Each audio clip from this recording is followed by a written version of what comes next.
নব্য রাজাকার আলবদররা আমার মৃত্যুর গুজব রটাচ্ছে সেপুদা।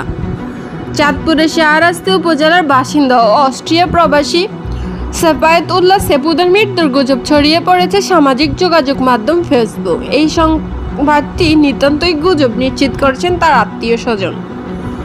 বৃহস্পতিবার 24 জুলাই রাতে সেপুদার চাচাতো ভাই আবু সালে মোহাম্মদ সেলিম সেপুদার মৃত্যুর বিষয়টি গুজব বলে নিশ্চিত করেছেন। তিনি বলেন, আজকে আমার সঙ্গে কথা হয়নি, তবে বিকেলে তার ফুফাতো ভাই ও ওয়ারক পাচার পরিচালনার কমিটির সেক্রেটারি ইমরানের সঙ্গে কথা হয়েছে মোবাইলে। সেপুদাও তাকে বলেছেন, গুজব ছড়িয়েছে জেনেই ফোন দিয়েছেন। পরে দুজনে কৌশল বিনিময় করেন। স্থানীয় ইউপি সদস্য কামাল হোসেন বলেন, সেপুদার বড় ভাই বীর মুক্তিযোদ্ধা মোহরম নুরুল ইসলামের মজুমদারের ছেলে সাগরের সঙ্গে বিকেলে আমার কথা হয়েছে। তখন সেপুদার মৃত্যুর বিষয়ে কোনো কথা বলেনি, তবে আজ দুপুর থেকে ফেসবুকে মৃত্যুর গুজব ছড়াচ্ছে। এদিকে অস্ট্রিয়ার রাজধানী ভিয়েনা স্থানীয় সময় সকালে ব্যক্তিগত ফেসবুক লাইভে আসেন সেপুদা।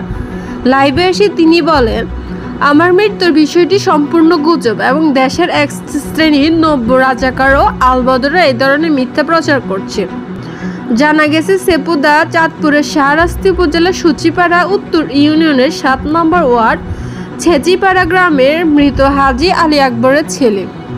সেপুদার বাবার 3টে বিয়ে করেন। সব মিলিয়ে সেপুদার ভাই বোনদের সংখ্যা 15 জনেরও বেশি। জানা গেছে, সেপুদার আপন ভাই বোনের সংখ্যা মোট 8 জন, তবে কারোর সঙ্গে তার তেমন কোনো সম্পর্ক নেই। সংসার জীবনে সেপুদার এক সন্তান রয়েছে স্বপ্নীল নামে।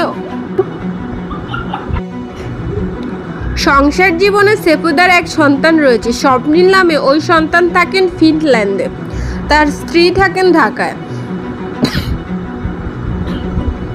প্রায় 35 বছর আগে সেপুদা অস্ট্রিয়া ভিয়েনামে পাড়ি জমান।